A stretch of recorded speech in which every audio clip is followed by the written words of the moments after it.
네, 안녕하세요. 애니메이션 감독 맹주공입니다. 예, 반갑습니다. 제가 여기가 저희 모교거든요. 모교에 와서 이렇게 강연을 하게 돼서 감회가 새롭고요. 모르시는 분 많이 계신 것 같은데 제 모교예요. 그래서 한참 전에 와서 한번 쭉 둘러봤어요. 여기 인경호도 돌아보고 후문과도 많이 변했더라고요. 저도 변하고 학교도 많이 변했더라고요. 그래서 오늘 하려고 하는 얘기는 저 아까 그 인터뷰에 나온 것처럼 저한테 이제 변화가 뭘까를 생각을 했고 그 움직임이 뭘까를 생각하다가 그게 곧 변화가 아니었을까라는 생각에 이르렀고, 그래서 제 인생을 바꾼 5번의 변화, 움직임에 대해서 좀 이야기를 해보려고 합니다. 제가 제 개인이 그렇게 대단한 사람은 아니지만 제가 그런 상황을 맞았을 때 왜 변화했고 어떻게 변화했는지를 좀 들려드리는 걸로, 만약에 여기 지금 변화를 생각하시고 계신 분들이 있으시면 좀 도움이 되지 않을까 하는 생각에서 이 이야기를 준비를 했습니다. 그리고 하나의 철학이라고 써 있는데 거창하게 이제 철학이라고 쓰긴 했는데 철학은 아니고요. 그 변화를 할 수 있게 만들어줬던 하나의 생각이 있었어요. 거기에 대한 얘기를 덧붙여서 말씀드리도록 하겠습니다. 그 첫 번째의 움직임, 변화인데요. 제가 학교에서 순수 미술을 전공을 했어요. 순수 미술을 회화를 전공을 했는데 애니메이션을 배워본 적도 없어요. 회화를 전공을 했는데 대학교 3학년 때쯤에 이제 진로를 고민하잖아요.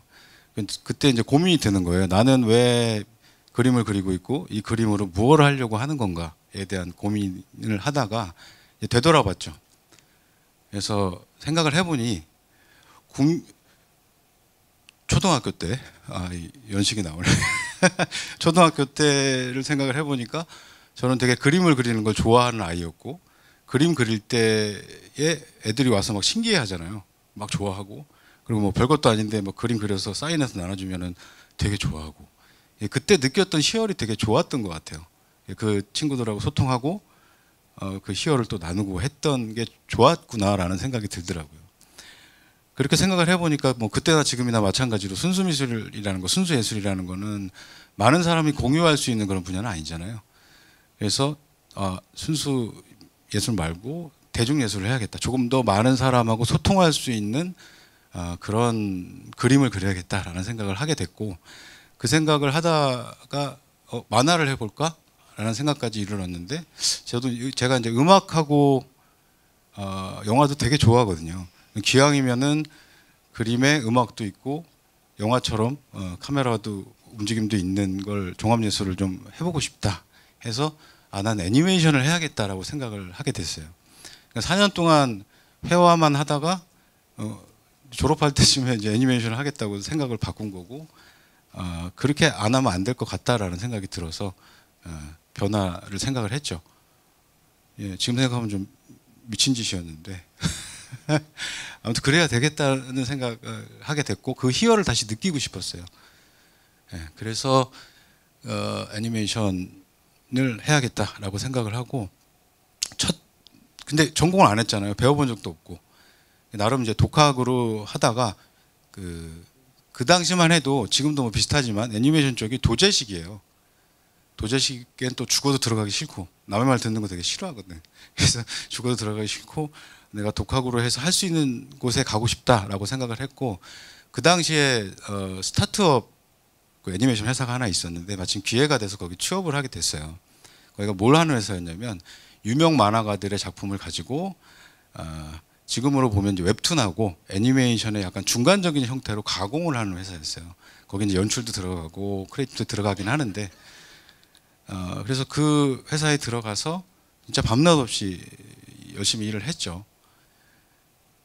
그래서 저희 팀이 만든 그 아이디어, 그 기획으로 회사도 투자도 받고 굉장히 많이 컸어요. 근데 어느 날 문득 정신을 차리고 보니까 제가 관리자가 돼 있더라고요. 팀장인데 팀원이 그때 50명이 넘었어요. 이 사람 저 사람 관리하고 핸들링하고 하다 보니까 정작 저는 이제 작업을 안 하는 사람이 돼 있더라고요. 그래서 또 이제 고민을 했죠. 그래서 회사를 또 그만뒀어요. 아, 이대로는 안 되겠다. 그러니까 그때 생각했던 그 생각을 계속 이어나가는 것이 내 인생에서 가치가 있을 것 같다라는 생각으로 그만뒀고 나가서 이제 회사를 또 차렸어요. 겁도 없이 이제 회사를 차렸는데 한 6, 7년 정도 고생만 했어요. 왜냐하면 애니메이션의 환경도 좋지 않았고 특히나 한국에서 창작한다는 게 쉬운 일이 아니었거든요. 그래서 이렇게 고생만 하다가 스카우트 제의를 좀 받았어요. 그때 이제 한 작품으로 그 회사에서 만든 작품으로 스카우트 제의를 받았고 제가 수락을 하고 그 회사로 이제 또 옮겼어요. 그 회사로 옮긴 이유는 그 회사가 이제 창작을 하는 회사였거든요. 창작을 하는 회사였고 글로벌 작품을 하는 회사였어요. 그러니까 그 애니메이션을 할 때부터 생각이 들었던 건 우리나라는 이 되게 시장이 좁잖아요. 그래서 애니메이션은 태생부터 약간 글로벌하게 태어나는, 그러니까 그 국적을 가리지 않잖아요.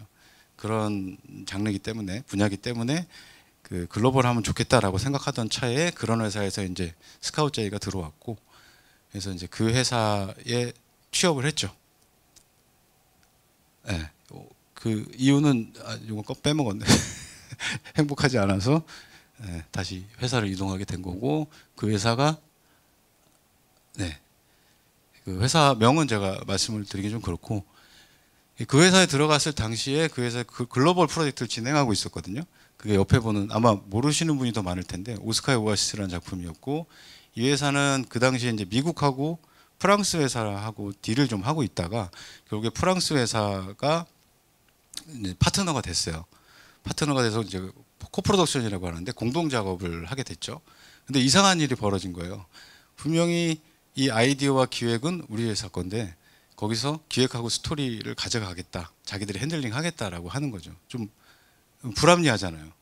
좀 말이 안 된다고 생각을 했고, 근데 회사에 자본이 없기 때문에 그 자본이 없는 이유로 어쩔 수 없이 그 수락을 했죠. 수락을 하고 작품을 만들게 됐어요. 근데 이제 화가 나는 건 그렇게 하면 재밌어야 되잖아요.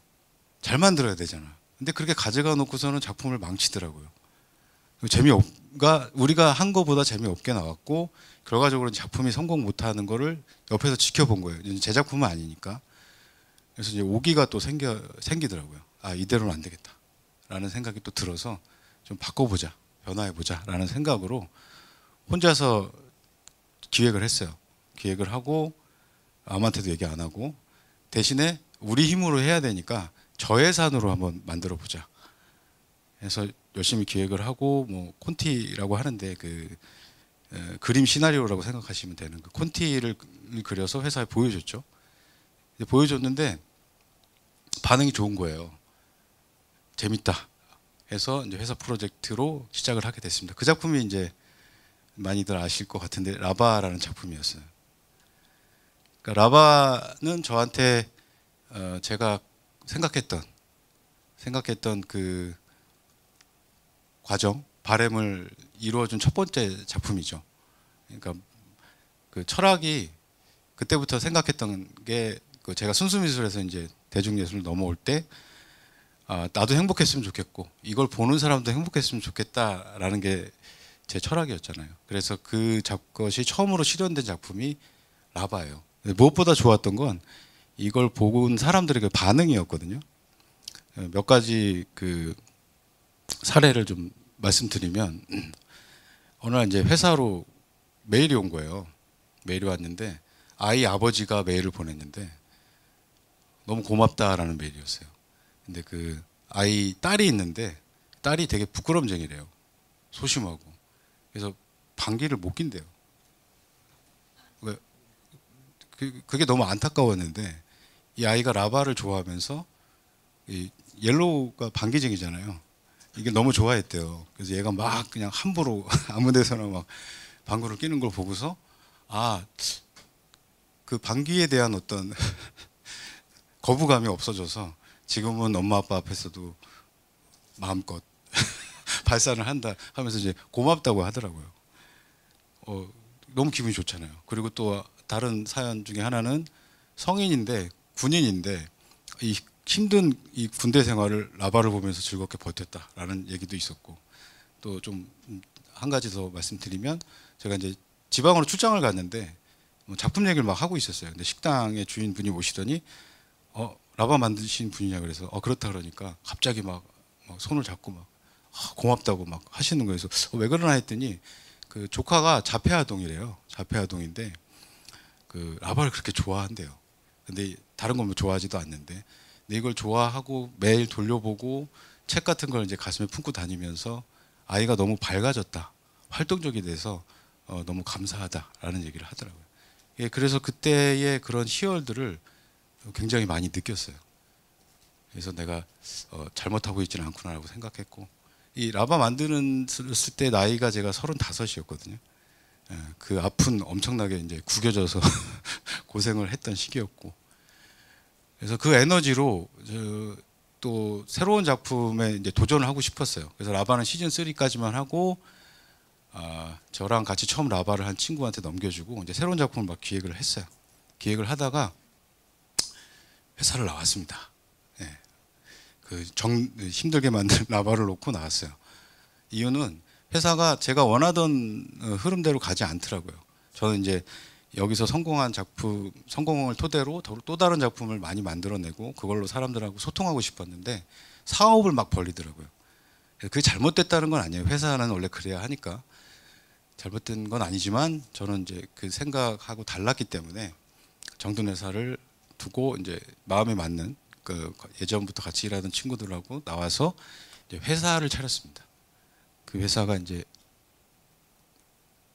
밀리언 볼트라는 회사입니다. 밀리언 볼트 아세요? 그 피카츄의 100만 볼트가 거기서 나온 그 사명이기도 한데, 그러니까 의미는 그래요. 100만 가지 아이디어와 100만 가지 스토리를 만들어내는 회사다라는 이제 의미가 있고요. 그 회사를 나올 때, 그리고 제가 이루고자 하는 그 목표를 위해서 회사를 설립했고, 지금 같이 나온 친구들하고 이거 말고도 한 대여섯 개 작품 또 기획하면서 열심히 작품 활동을 하고 있습니다. 네. 그리고 다섯 번째는 아직 오지 않은 변화인데, 제가 꿈꾸는 변화죠. 극장용 애니메이션을 만들고 싶습니다. 지금 뭐 극장이나 영화나 좀 굉장히 잘 안 되고 있잖아요. 몰락하고 있다고 하는데, 개인적으로 극장에서 볼 만한 가치가 있는 영화는 계속 살아남을 것이다 라고 생각을 하고 있고, 처음 애니메이션 할 때도 직접 어느 정도, 그러니까 TV에 어디서 어떻게 방영되는지 모르는 것보다 극장에서 관객들하고 직접 소통할 수 있는 영화가 하고 싶었고, 그 목표를 향해서 지금 준비를 하고 있습니다. 차근차근 계단을 밟고 있습니다.